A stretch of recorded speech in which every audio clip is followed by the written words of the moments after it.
BXB. It's in the game!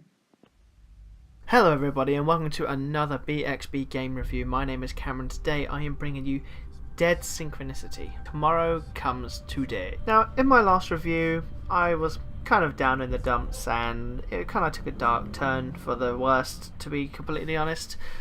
Really kind of made me a bit depressed that I couldn't find anything really original out there, and it really just dragged me down. And I'm sorry about that, but you'll be happy to know that playing this game really perked me up, because I thoroughly enjoyed this entire game from start to finish. And it's only the first episode. There's more to come of it, and I cannot wait to get the next one and the one after that and the entire collection, so I can just sit there and plow through it all again. This is set in a not too distant future after a huge cataclysmic event has happened across the earth and has basically turned everyone back into the Dark Ages. There's no electricity, everything is crumbling around them, people are only just making do with the rations that are being given to them by the army, who have taken over a refugee camp. And you play as this guy Michael, also known as a blankhead because he has no memory of the event whatsoever or his life before the event, and you play the entire game trying to figure out where you fit in this world, what's happened, what's going on, who's around, dealing with the guards, trying to piece together your tragic backstory of a life. And this game really appealed to me because, unlike a lot of games nowadays, it's basically a point-and-click adventure game. Games like Monkey Island, the original Sam & Max games, I played those through my entire childhood, and for a modern game to kind of take on such a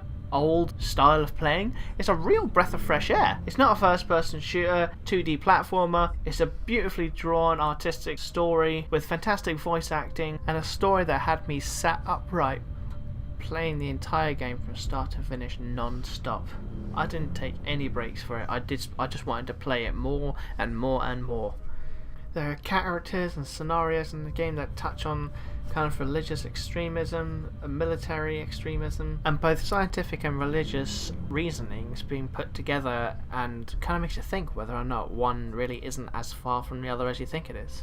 Graphically, the artwork is fantastic. All the characters look different and sound different enough to really have their own unique personalities, not just a copy and pasted guard or NPC. Everyone is there for a reason to be spoken to gain information.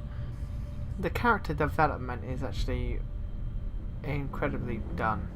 Trying to figure out Michael's past as you play along and just see the kind of actions he ends up doing really makes you think whether or not he is a good guy in this story or not. Every action he does in this game seems to come all too easily to him, and because they've made the brilliant idea of releasing this game periodically, you can only finish the game with a kind of half mind about him. While yes, you do figure out what happened in his past, but is that really everything?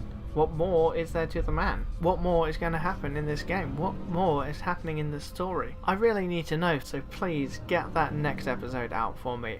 I loved it.